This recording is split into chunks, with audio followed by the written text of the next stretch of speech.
ఇక్కడ ఏసీబీ అని పెట్టి మరి ఇక్కడేదో జరిగిపోయిందని చెప్పి ఏ కరప్షన్ జరగని ఒక కేసులో యాంటీ కరప్షన్ బ్యూరోని ఇన్వాల్వ్ చేసి మా ఆర్ఎస్ ప్రవీణ్ అని చెప్పిండు, నా చరిత్రలో ఇంతకంటే తుపేల్ కేసు నేను ఎప్పుడు చూడలే, 26 ఏళ్ళు ఐపీఎస్ అధికారిగా పనిచేసిన ఇంతకంటే తుపేల్ కేసు నా జీవితంలో చూడలేదని చెప్పి వారు కూడా చెప్పినారు.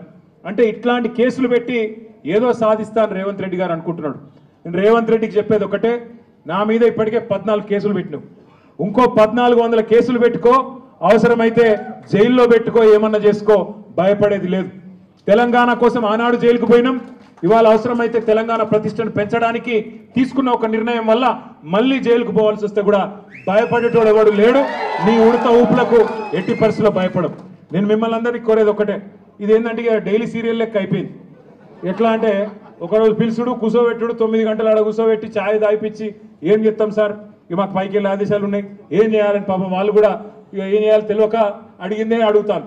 అందుకే నేను మీకు కూడా రిక్వెస్ట్ చేసేది ఒకటే, మనం అందరం కూడా కాన్సన్ట్రేషన్ చేయాల్సింది, మనందరం కూడా పార్టీగా ఆలోచన చేయాల్సింది, దృష్టి సారించాల్సింది 2-3 పనుల మీద. ఒకటి, ఖచ్చితంగా మరి మనం రాబోయే స్థానిక సంస్థల ఎన్నికల్లో ఒక్కొక్క ఊర్లో బరి గీసి లైన్ గీసి ఒక్కొక్క కాంగ్రెస్ పార్టీ నాయకుని ఫుట్బాల్ ఆడు ఎట్లా కాంగ్రెస్ పార్టీని చిత్తుగా ఓడగొట్టాలి లోకల్ బాడీ ఎలక్షన్ లో, దాని మీద దృష్టి పెడదాం. రెండవది, ఈ నెల 21వ తారీఖున కాళేశ్వరం ప్రాజెక్టు ప్రారంభించి సరిగ్గా 6 సంవత్సరాలు కాబోతా ఉన్నది. 2019 ఆనాడు జూన్ 21 నాడు మాన్యులు పెద్దలు మన తెలంగాణ తొలి ముఖ్యమంత్రి కేసీఆర్ గారు కాళేశ్వరం ప్రాజెక్టును జాతికి అంకితం చేసిన రోజు జూన్ 21.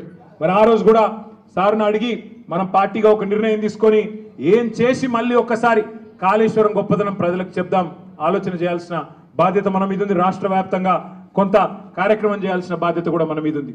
ఇక మనకు నోటీసులు వచ్చుడు, మనం పోవుడు, ఇవన్నీ కూడా రొటీనే, పాత చింతకాయ పచ్చడి. దీన్ని పట్టించుకోవాల్సిన అవసరం కానీ దీని గురించి ఆందోళన పడాల్సిన అవసరం కానీ లేదు. పెడితే గిడితే 15 రోజులు జైల్లో పెడతాడు, పైశాచిక ఆనందం పొందుతాడు తప్ప వాడు పీకేది ఏమీ లేదు. లొట్టపీసు భయపడేటోడు ఎవడు లేడు. రేవంత్ రెడ్డి గుర్తుపెట్టుకో, నీలాగా లుచ్చా పనులు చేసి 50 లక్షల బ్యాగులతో దొరికిన దొంగలు ఎవరు మా పార్టీలో లేరు. నీలాగా లుచ్చా పనులు చేసి అడ్డదారిలో పదవులు కొనుక్కొని ముఖ్యమంత్రి అవుడు, పిసిసి ప్రెసిడెంట్ అయ్యే లుచ్చా పనులు చేసినోడు ఎవడు కూడా లేడు. మన బాగా బాధపడ్డాడట రేవంత్ రెడ్డి. నేను హౌలా అన్నా, బాధపడ్డాడట. నేను అడుగుతున్నా ఒకటి, తెలంగాణ ముఖ్యమంత్రి అయ్యుండి జై తెలంగాణ అనకపోతే నేనేమనాలి? మరి ఏం పేరుతో పిలవాలి? తెలంగాణ ముఖ్యమంత్రి అయ్యుండి తెలంగాణ రాష్ట్రాన్ని ప్రతిరోజు కించపరిస్తే నేనేమని పిలవాలి? తెలంగాణ ముఖ్యమంత్రి అయ్యుండి తెలంగాణ రాష్ట్రాన్ని దివాలా తీసిన రాష్ట్రం అంటే ఏమనాలి? తెలంగాణ ముఖ్యమంత్రి అయ్యుండి ఢిల్లీకి పోతే నాకు అపాయింట్మెంట్ ఇస్తలేరు, దొంగను చూసినట్టు చూస్తున్నట్టు నేనేమనాలి? తెలంగాణ ముఖ్యమంత్రి అయ్యుండి చెప్పులు ఎత్తుకపోతాడేమో అని భయపడుతున్నారు అంటే ఏమనాలి నిన్ను? అందుకే ఇక నేను ఎక్కువ అనగాని మీరు అనగాడికి అన్నారు, కానీ అది కాదు, నాకు అర్థం కాదు. ఆడవాళ్ళు 9 గంటలు వాళ్ళు కూర్చోబెట్టి మర్యాదలు చేసి వాళ్ళు పంపిస్తే మీరు 9 నిమిషాలని నాకు రక్తం వచ్చినట్టు చేసి మొత్తం కడు బిస్కెట్ అక్కడ పిసుకుడేమో కానీ ఇక్కడ పిసుకుడు ఎక్కువైపోయింది. కాబట్టి మీరు పొద్దున్న నుంచి చాలా ఓపికగా ఉన్నందుకు మీ అందరికీ గౌరవ ఎమ్మెల్యేలు, గౌరవ ఎమ్మెల్సీలు, గౌరవ ఎంపీ